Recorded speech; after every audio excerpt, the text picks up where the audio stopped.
Hope everyone had a great weekend, and I can't think of a better way to kick off your week than here, Boston Harbor Hotel. Stephen Johnson, the general manager, is here, and we can't say enough about the courtesy and the professionalism of the staff, and also the venue here is magnificent, to say the least, so kudos, and you can see why they get 5 stars all the time. So we just want to thank them for their hospitality.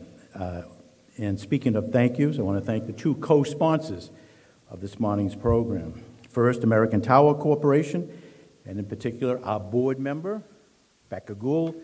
American Tower, as you know, is a global telecommunication infrastructure company, headquarters right here in Boston. They have been a very active member of the council, and needless to say, a tremendous supporter of our programming, and we are truly grateful for their support, not just for today, but for so many years. They've always stepped up to the plate and to support our initiatives. Second, the New England chapter of the National Association of Corporate Directors, or NACD.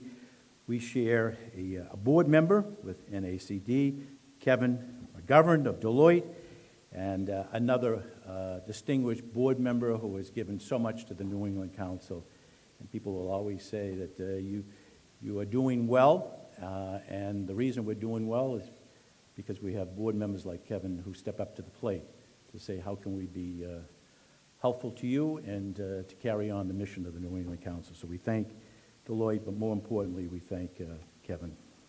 And I know that we share many other members here in common. We're grateful to be partnering with them today and to welcome some of the members to their probably first New England Council event. Today actually kicks off a very busy week, again at the New England Council. I hope to see many of you on Wednesday evening at the John F. Kennedy Presidential Library in Dorchester, and I am already told the weather's going to be a lot better, and we hope that many of you will be coming to the celebration, to say the least. And later this week, we have another event, a breakfast program with Congressman Jim McGovern.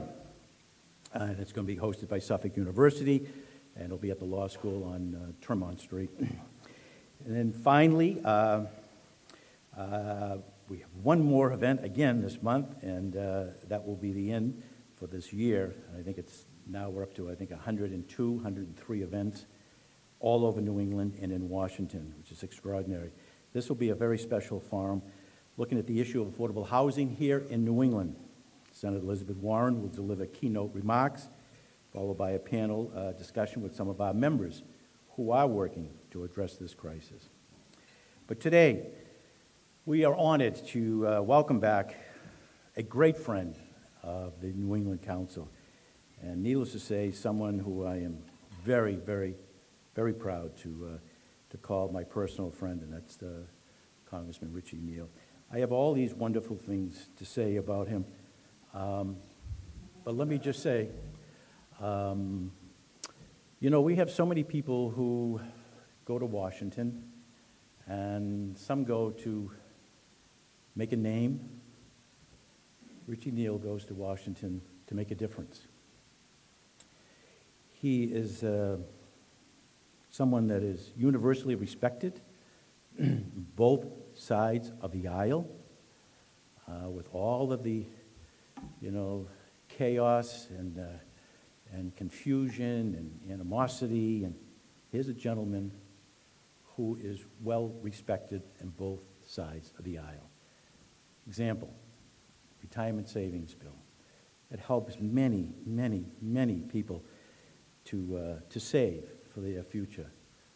When he created the legislation and drafted the legislation to his colleagues in the Ways and Means Committee, every Republican said, makes sense. I like the way you did it. We don't hear that today about our elected officials working across the aisle. Another bill that I know personally that he worked on, and that's the USMCA, United States, Mexico, Canada. Why? Speaker of the House came to Richie Neal and said, Richie, I want to do the trade bill because it's important. It's going to create jobs. It's going to grow the economy. But we have about 50 members, Democrats, that are opposed to the bill.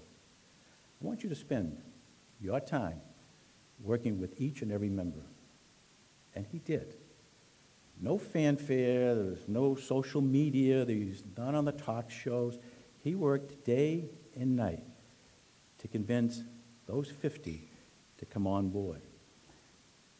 Not only did he do that, there's a senator from Ohio named Sherrod Brown. He's got a record of opposing an awful lot of trade bills. He called this man and said, I just read the bill. That's a good bill. I'm going to support it. That's why I've often said that Richie Neal is a serious, thoughtful legislator. We need people like Richie who work on legislation to grow the economy, to create jobs, but unfortunately, that is not always popular to do right now. Sometimes, in the past, one would make a name by a piece of legislation. Today, you make a name in how many tweets, how often are you on social media. That's not our guest speaker here this morning. That's why his extraordinary accomplishments, quite frankly, and unwavering dedication is an inspiration to us all. His leadership, very quiet, very diplomatic, but he can intersect between politics and policy, and he's done it so well. I've often said he's one of the most skilled tacticians, diplomat, public servant, bringing together different factions to create consensus around very difficult issues. And I can't say enough about him, but I know one thing. He's earned the legacy of being one of the most effective members of the United States Congress ever. And he is the former chairman of the Ways and Means Committee. I'm sure many of you were saying, hoping that in the near future, he'll be back as that chair of that very powerful committee. But again, he is somebody that I have tremendous amount of respect for, and I know all of you do. And he's earned the reputation, again, of being one of the most effective in the United States Congress in our times. With that, please give a warm welcome to my good friend, former New England of the Year, Congressman Richie Neal.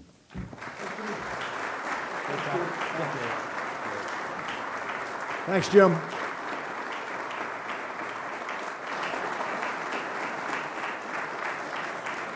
So I thought that, by the way, I feel pretty good at this age that I can still get your crowd inside and outside. What I thought I would do was just talk a little bit about a narrative that I think is really important, where sometimes because of the speed of news and a constant sense of what's blasted at us seemingly every minute of every day, I think we tend to forget some of the huge occurrences that have taken place, because media, for a lot of different reasons, not the least of which is the changes in the way news is delivered, that there's a much more focus on conflict as opposed to accomplishment. And context, as we know, for a certain generation was everything. We were measured by our accomplishments, and we were measured by the legislation we got passed, and we were measured by coming back to the citizenry for accountability purposes. And now it's more of a sense of, if you can keep the conflict going and pump up the outrage 24 hours a day, then that seems to draw considerably more attention from the media. And I call that up because I think that on March 11th of 2020, that's the day that Dr. Fauci gave his warning. And in 2 months, America had lost 20 million jobs. 20 million jobs. Here we are 3.5 years later, and every one of those jobs has been returned, coupled with the fact that there are 8.6 million jobs right now that are available to the American family that go unanswered every day. It's a startling achievement, and I feel very proud of the fact that I was in the middle of it. And Speaker Pelosi and I, along with Secretary Mnuchin, we wrote the CARES Act. And coming off of the CARES Act, which really saved the American economy, because we took the position that we needed to put cash into the hands of people at the lower end of the economic spectrum. So we used community banks, we used credit unions and CDFIs. And actually, when I look back at it, it's worthy of a book or a doctoral dissertation as to just what was achieved. So we kept the lights on everywhere. We built a child credit that was spectacular, a $400,000 ceiling for joint filers. We did that with a political and policy purpose. The idea was that, once again, with the child credit at $400,000 for joint filers, that we as Democrats would avoid the argument, you're taking it away from us to give to somebody else, which is, they never define who the somebody else is, but there's that a constant notion. So here we are with a 3.9% inflation rate. Tomorrow, the Federal Reserve Board will hold their last meeting of the year over the next 2.5 days. And just an observation on that is it's always the press conference that the chairman of the Federal Reserve does after they've had their deliberations. We only get to hear about those about a month later for obvious and good reasons. So what's important is that we are now in this pretty interesting period where investment is up, the stock market had a good month, and I know that that doesn't tell the whole story, but when you have a gross domestic product increase of almost 4.9% in the last quarter, there's a pretty good story to tell, but it's really hard, as you've witnessed this morning, to tell the story. Really, really hard. So let me just address where we've been in terms of some of these achievements in the last 2.5 years. So our critics today, they talked about the Green New Deal. The Green New Deal was an opinion, a resolution. The Green Act, which the Ways and Means Committee wrote, that was real legislation. Real legislation. The most important environmental legislation that has ever been written. $412 billion of tax credits for renewable energy.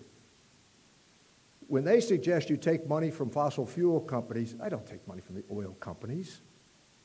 I do support offshore wind, where many of the sponsors of offshore wind are partners. That was cleverly left out of the conversation piece. The Inflation Reduction Act was an astounding piece of legislation. And I hope all of you, because this state is so well positioned to take advantage of it, given the institutions that we all honor. When you look at what we did with the American Rescue Package, what we were able to get out the door for people, cities across the country, even those that were critical of the amount of money that came, they took the money. They took the money. How about the infrastructure bill? I hope there's nobody in this audience, particularly with a Boston-centric audience, that would complain about infrastructure spending. I would recommend to you, there's a terrific podcast on the Big Dig, and I've listened to it faithfully, knew everybody that was involved in it, knew just how it was put together and assembled. But when you look at that infrastructure bill, Massachusetts is going to receive about $10 billion of infrastructure money. And the governor, to her credit, I'm a fan of hers, she has already allocated about $3.6 billion of that money. So if you're from Western Massachusetts, we want improved rail service. Boston, Worcester, Springfield, Pittsfield. And we think that's imminently doable. Governor's been fully committed to it, and the money is there for that very purpose. There's also going to have to be, with an environmental touch, the expenditure of that infrastructure money.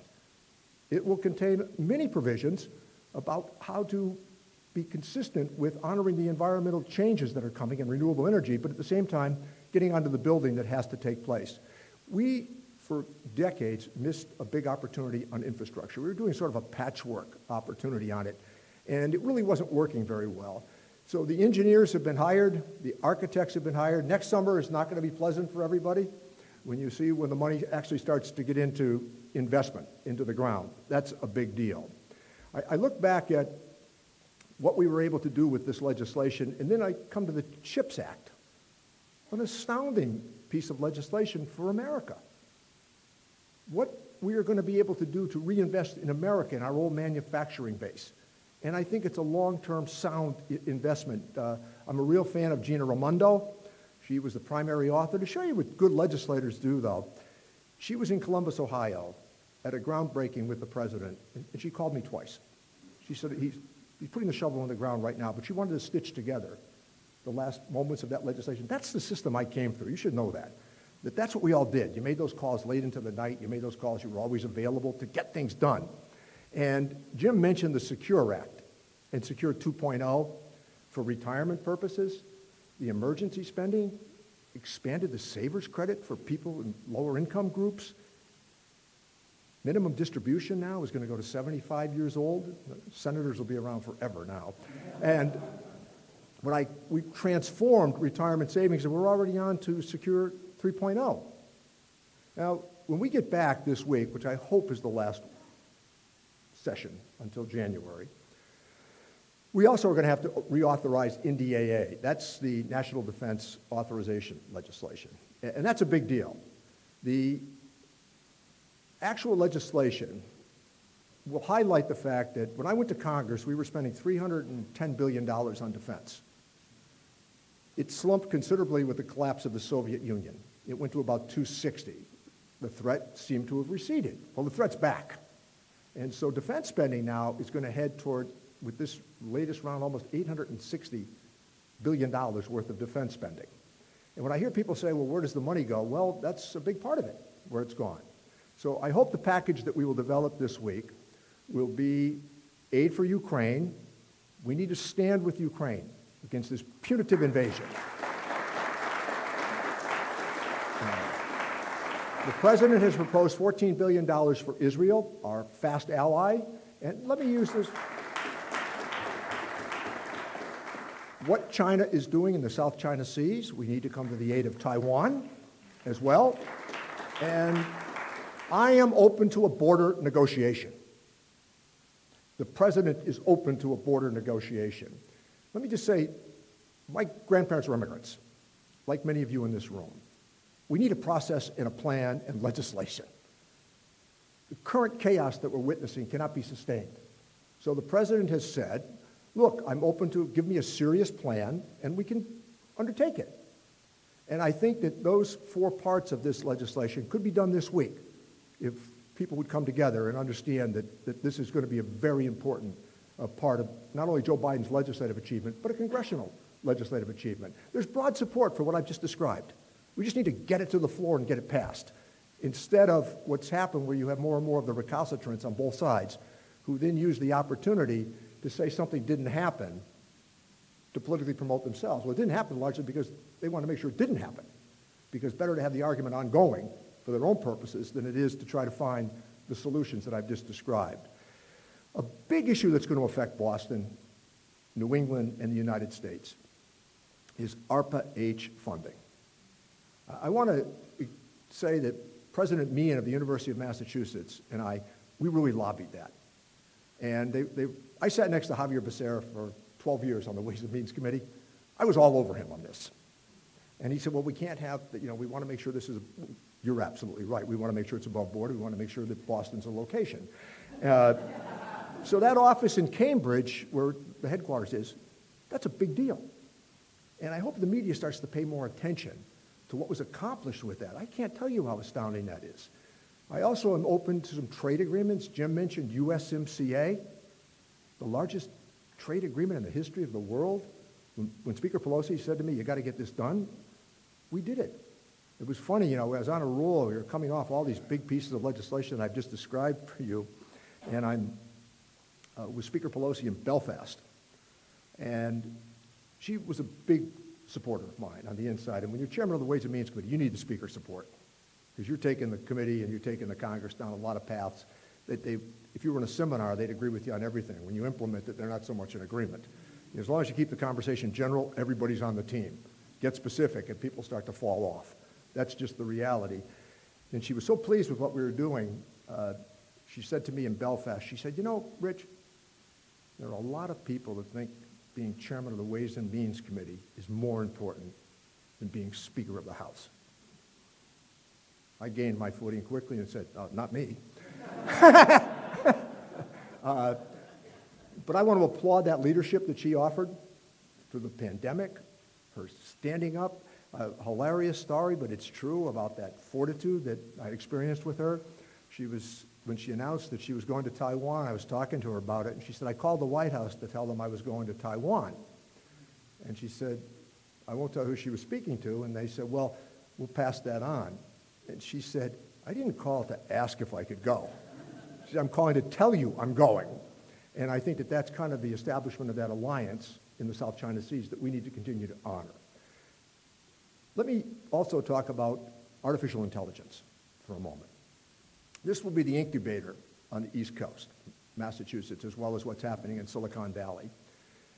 I think the Europeans are ahead of us on this.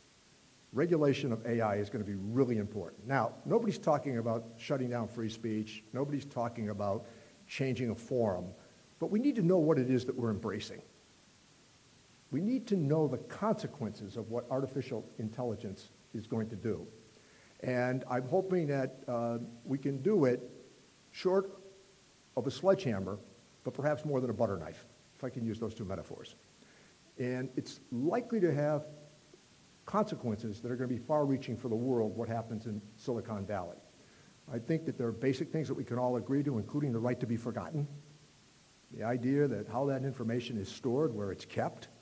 I mean, privacy is next to liberty in a democratic society, and we need to be entirely mindful of it. I want to, before I take some questions, we need to address the issue of anti-Semitism in America. I thought this was parked away from us.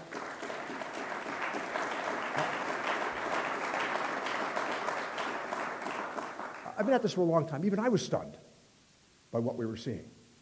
And it is not okay to say genocide for Jews is appropriate, period. And we need to be shoulder to shoulder on that very issue. And I hope that, look, I grew up in the 60s. I'm a free speech advocate. That was a big deal. And at the same time, I also grew up in a household where tasteful speech was appropriate. And I think we need to adhere to that as well. So there are these issues that are constantly storming across the congressional front, likely to get complicated in 35 days with the Iowa caucuses. And then 43 days from today, the New Hampshire primary. So by late winter, early spring, we ought to know who Joe Biden's opponent is. I think that the numbers in the House in February, we are likely to win that special election for the Santos seat. I think it was his seat. We're likely to pull that off. And then with Speaker McCarthy's resignation, and speaking of tasteful speech,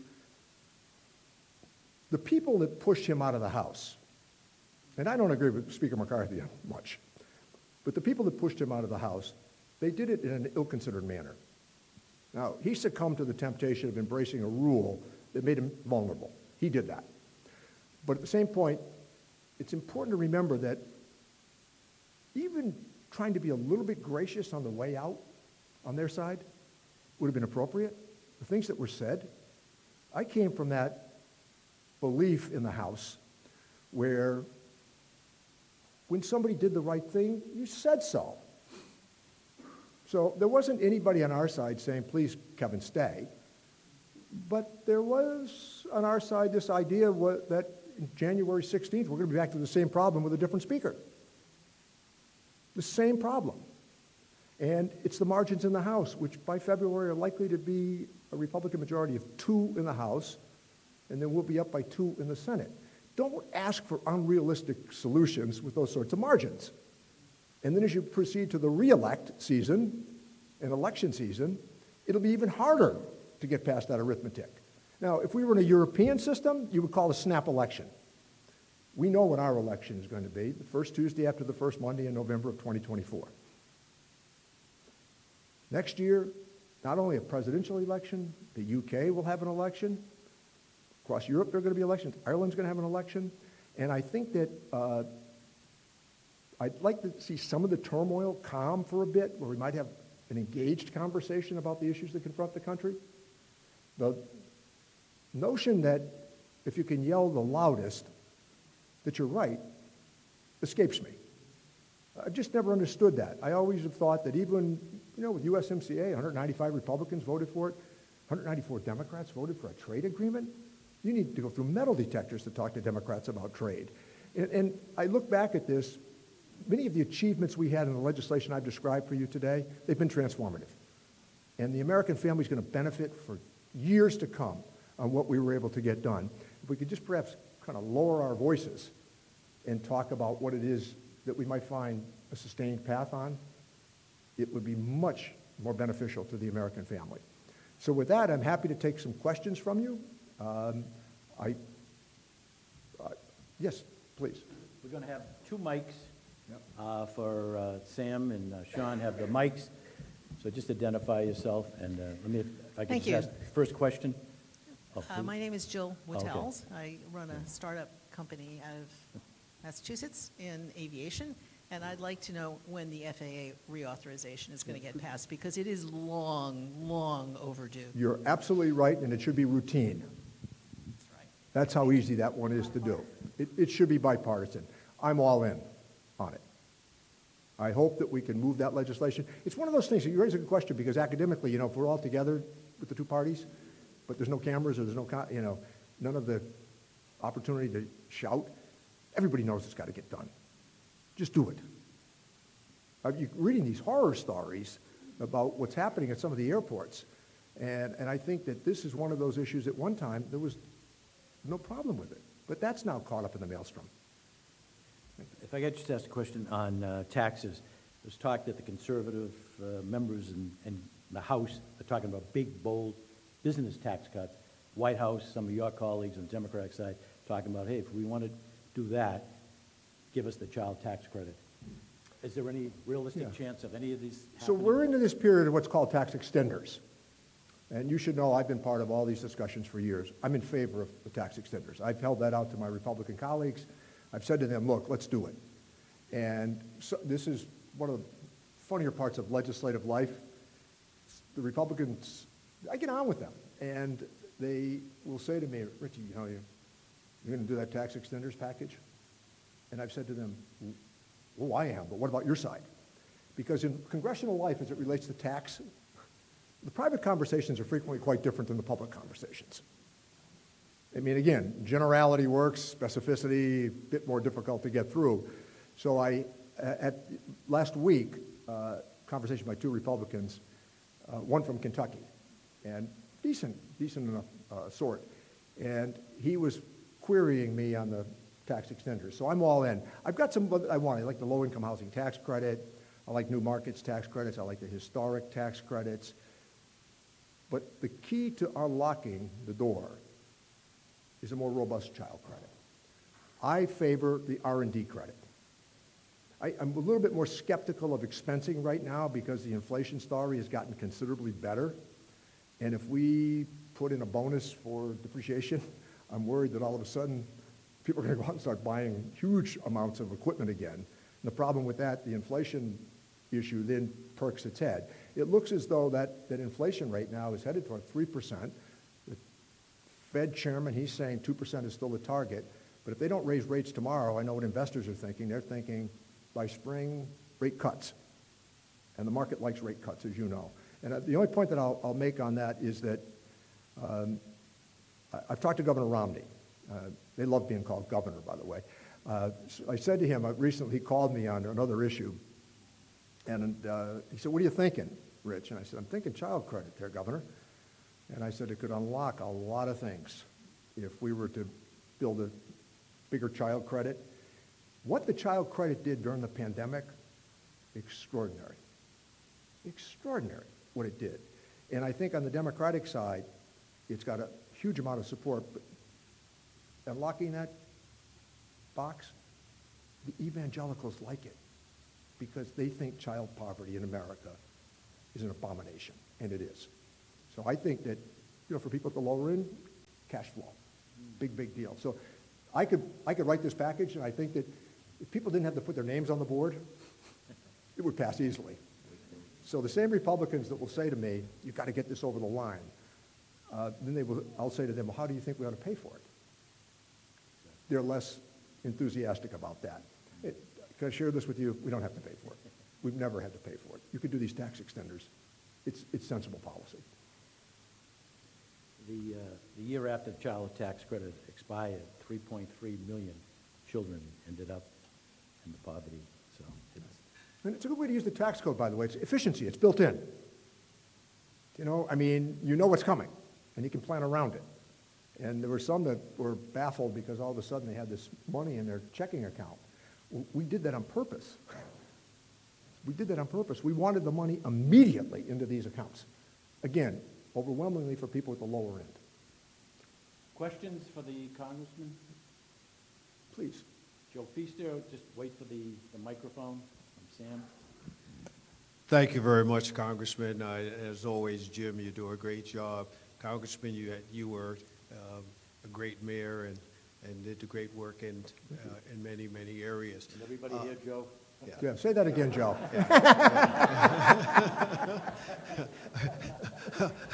I've never been quiet. Some would like me to be that way, Jim, for sure.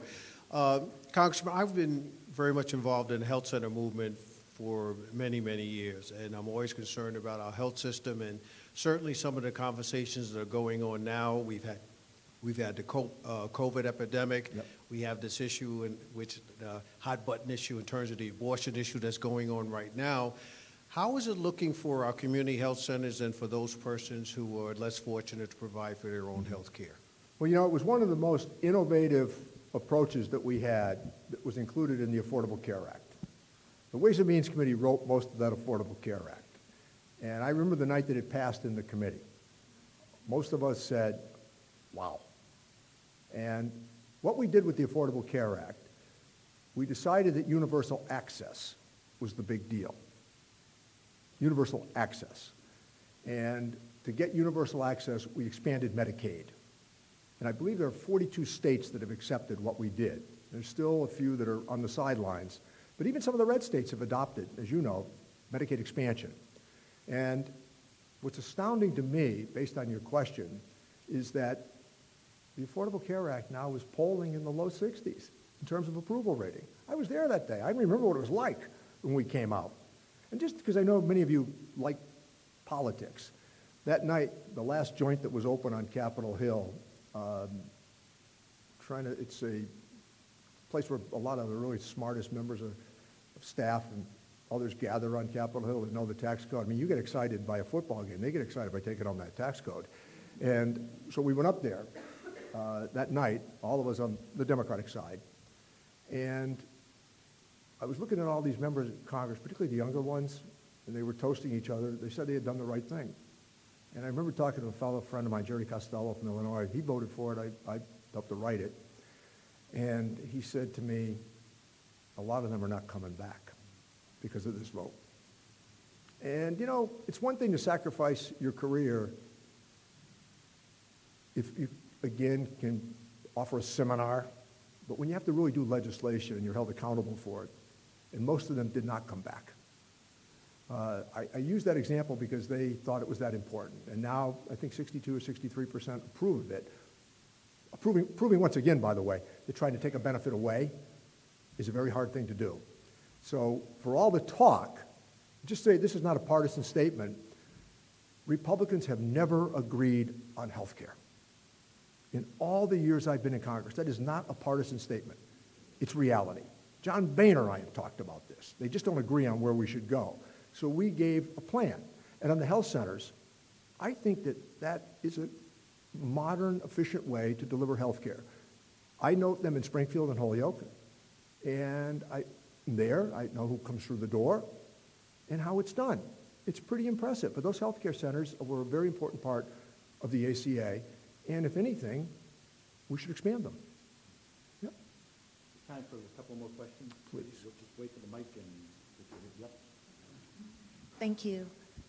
Thank you so much for coming, Congressman. I think one of the things that I missed from my time working on Capitol Hill was the sense of decorum and the sense of civility that used to exist amidst American politics, which have always been built on some degree of contention.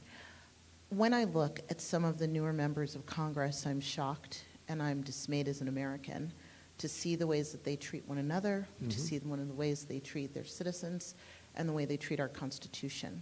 I was wondering if you're seeing any signs of hope or any things that make you feel a little bit more hopeful than it looks from our vantage point watching it on TV and in the news, because I imagine that what we're seeing is only a fraction of what you're seeing. Well, you raise a great question, and it's about elementary civility. And I have refrained over a long career from the name calling. I mean, there are people that just disagree with you. Fine. But this notion that if they disagree with you, they're evil and that to be condemned. And I think that if you would embrace difference of opinion, we can't say it's only for those ideas we agree with. And I would like to always take a kernel from this or that. On the other side, I try to listen very carefully, because oftentimes, as you know, in legislative exchanges, they will say something and you'll find the opening. So I recall at one meeting when Speaker Schumer, we were all in her office with Secretary Yellen, and we were trying to figure out where to go on a couple of pieces of legislation. And I adopted this pretty interesting piece that I was pretty assertive on in the negotiation when I said, here's what we're going to agree to this morning.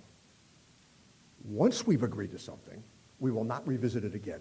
It is done and dusted, put in the rearview mirror. We are not going back to, because you know in legislative life, if you allow people to reopen, they're going to reopen everything. So I also watched and listened to the tenor of the floor speeches and the incendiary use of words. And then on cable shows, members are, with a very small audience, by the way, but they use it very skillfully to fundraise. And if you say enough outrageous things, then you make a fundraising request, and a lot of them do that. You've never seen me on those cable shows. I'll do some of the business shows in the afternoon, but it's very hard to say to a Republican, look, let's talk about this issue after you've been on the cable shows criticizing them, because you have to see them in the hallway the next morning.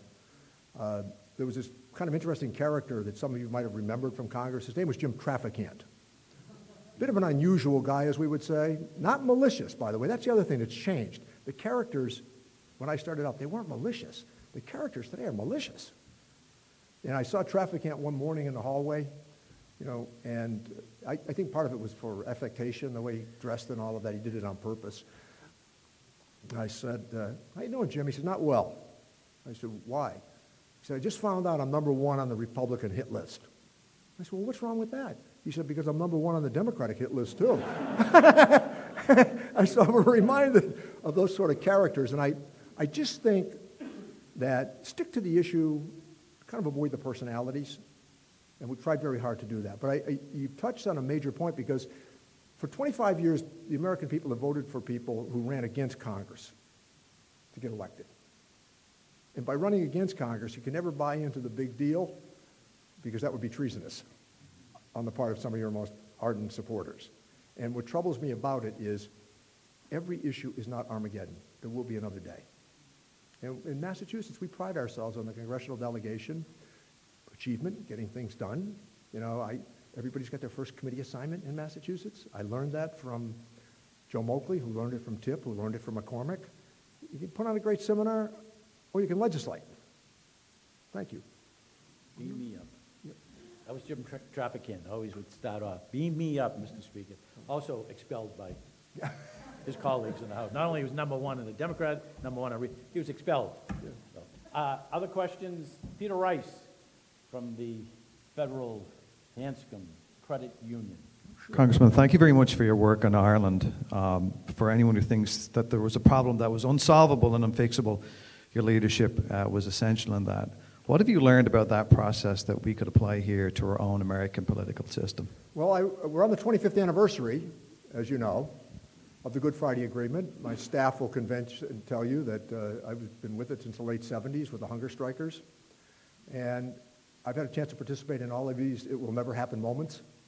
They happened. And I think the key to the success in the end was that everybody had to give up something. The Republic of Ireland gave up Articles 2 and 3 of their constitution that laid claim to the 6 counties in the north, and the UK gave up the border. So for those of us who supported the nationalist position, that was a big deal. That was the most important part of it. And I think that recent trends are really important. The demographics are changing. The Irish Republic's economy is booming.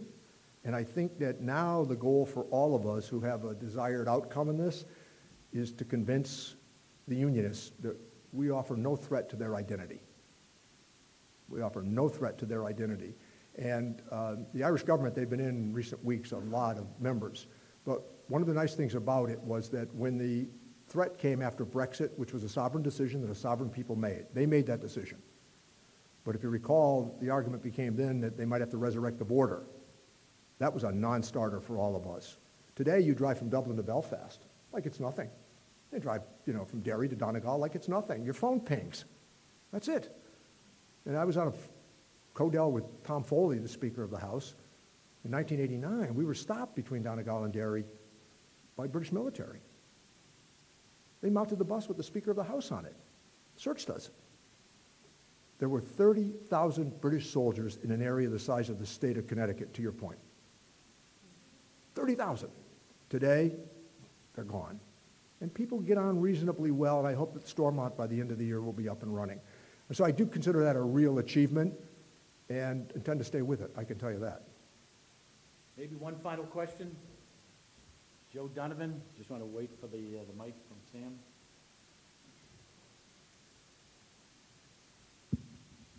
Congressman, in May, the Congress raised the debt ceiling. There was a time in Congress when raising the debt ceiling was not a big deal. Now it seems to become an issue.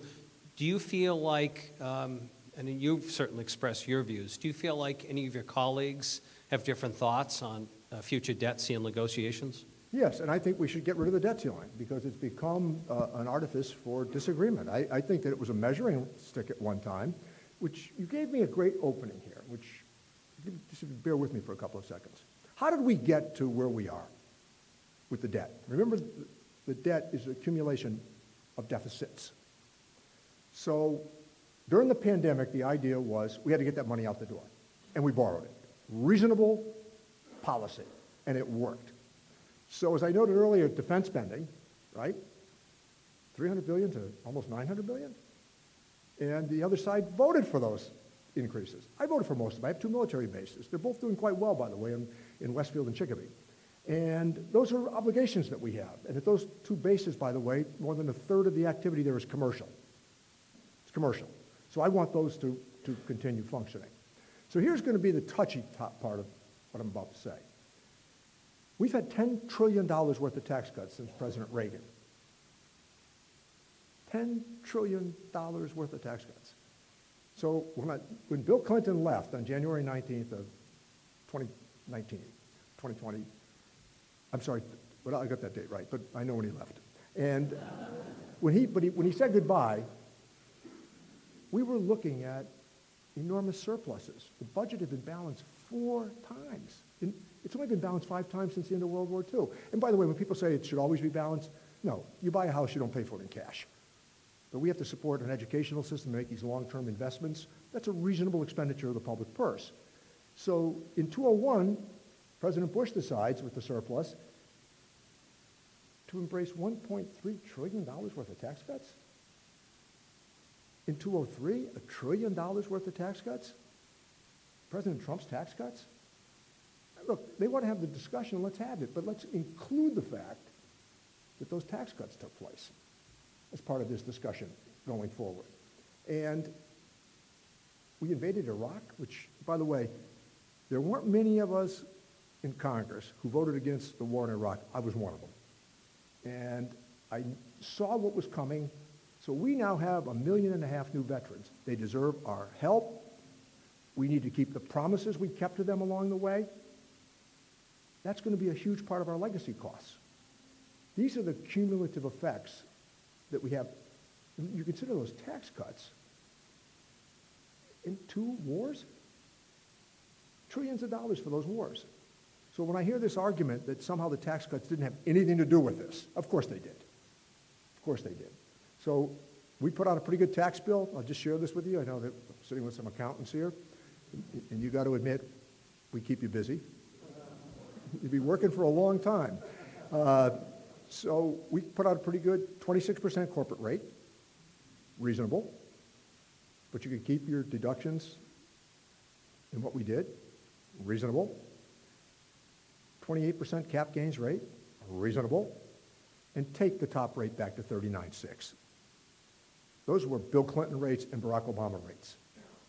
The idea that we took those rates to 37%, nobody was even asking for it. So I think you raise a good question about where we are. So the debt ceiling just becomes an artificial device to argue about it.